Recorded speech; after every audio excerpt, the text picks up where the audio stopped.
सनातन धर्म में क्यों लगाते हैं तिलक? क्या आपने कभी सोचा है हिंदू धर्म के लोग माथे पर तिलक क्यों लगाते हैं?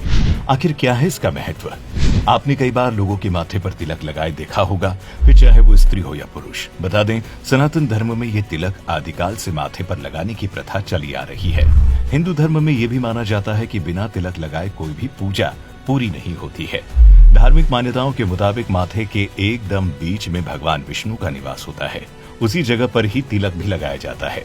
मान्यता है कि इससे भगवान विष्णु प्रसन्न होते हैं। वहीं महिलाएं इसे माता रानी का आशीर्वाद मानकर अपने माथे पर लगाती हैं। बता दें, इस जगह को त्रिवेणी का संगम भी कहा जाता है, क्योंकि यहाँ पर शरीर की 3 नाड़ियां एक साथ मिलती है। यही जगह मन के गुरु का भी होता है, इसीलिए इसे काफी महत्वपूर्ण माना जाता है। इस स्थान पर तिलक लगाने से मन की एकाग्रता बढ़ती है और व्यक्ति का तेज बढ़ता है। हमारे शरीर में ऊर्जा के साथ छोटे छोटे केंद्र हैं, जिन्हें चक्र कहा जाता है, और ये चक्र अपार शक्ति के भंडार हैं। तिलक या टीके को माथे के बीचों बीच लगाने से वहां पर आज्ञा चक्र होता है। हमारे शरीर के 7 चक्रों में से ये सबसे महत्वपूर्ण स्थान है। आज्ञा चक्र स्पष्टता और बुद्धि का केंद्र है। यहाँ पर शरीर की 3 प्रमुख नाड़ियां इडा, पिंगला और सुषुम्ना आकर मिलती हैं। मान्यताओं के अनुसार सूने मस्तक को शुभ नहीं माना जाता। माथे पर चंदन, रोली, कुमकुम, सिंदूर या भस्म का तिलक लगाया जाता है।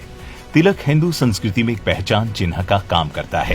भारतीय संस्कृति में पूजा अर्चना, संस्कार विधि, मंगल कार्य, यात्रा, गमन, शुभ कार्यों की शुरुआत में माथे पर तिलक लगाकर उसे अक्षत से पूरा किया जाता है।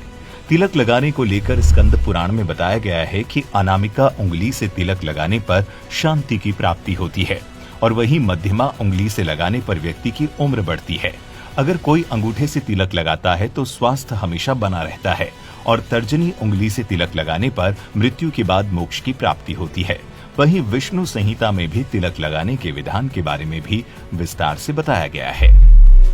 ब्रह्म वैवर्त पुराण में बताया गया है कि अगर आप कोई भी पूजा पाठ बिना तिलक के करते हैं तो उस धार्मिक कार्य का फल आपको कभी भी नहीं मिलता है।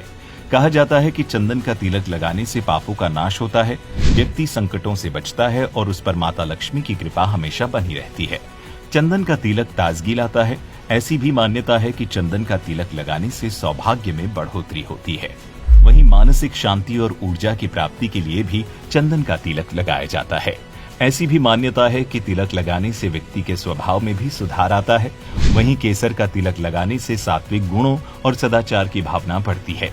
इससे बृहस्पति ग्रह का बल भी बढ़ जाता है और भाग्य वृद्धि भी होती है। क्या आपने कभी ये सोचा है कि तिलक लगाने के बाद माथे पर चावल क्यों लगाए जाते हैं? गौरतलब है कि पूजा के दौरान माथे पर कुमकुम का तिलक लगाते समय चावल के दाने भी जरूर लगाए जाते हैं। शास्त्रों की बात करें तो चावल को हविष्य यानी हवन में देवी देवताओं को चढ़ाने वाला शुद्ध अन्न माना जाता है। एक और मान्यता के अनुसार चावल का एक अन्य नाम अक्षत भी है। इसका अर्थ कभी क्षय ना होने वाला है या जिसका कभी नाश नहीं होता है। तभी तो हम हर खास मौके पर चावल जरूर बनाते हैं।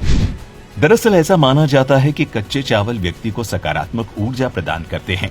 यही वजह है कि पूजा के दौरान केवल माथे पर तिलक लगाया जाता है, बल्कि पूजा विधि संपन्न करने के लिए भी चावलों का इस्तेमाल किया जाता है। आमतौर पर जब आप किसी को तिलक लगाए हुए देखते हैं तो आपके मन में एक सवाल उठता है कि आखिर तिलक लगाने से क्या फायदा मिलता है? कहीं इसे केवल दिखावे के लिए तो नहीं लगाया जाता है? तो हम आपको बता दें कि तिलक लगाने का अपना एक वैज्ञानिक कारण भी होता है। दरअसल तिलक या टीका लगाने से आध्यात्मिक भावना के साथ साथ दूसरों के लाभ की कामना भी है। आमतौर पर लोग कुमकुम, मिट्टी, हल्दी, भस्म और अक्षत का टीका लगाते हैं। कुमकुम का तिलक लगाने से आकर्षण बढ़ाकर स्फूर्ति वाला बनाता है। केसर का तिलक लगाने से मान सम्मान में वृद्धि होती है। चंदन का तिलक लगाने से शीतलता मिलती है। भस्म का तिलक लगाने से अचानक आने वाले संकटों से मुक्ति मिलती है। वहीं कुछ लोग अपने तिलक को दिखाना नहीं चाहते हैं तो वे जल से माथे पर तिलक लगाते हैं। पुरुष को हमेशा चंदन का तिलक लगाना चाहिए और स्त्री को हमेशा कुमकुम का तिलक लगाना चाहिए। अगर आपके मन में इससे जुड़ा कोई और भी प्रश्न है तो हमें नीचे कमेंट करके जरूर बताएं।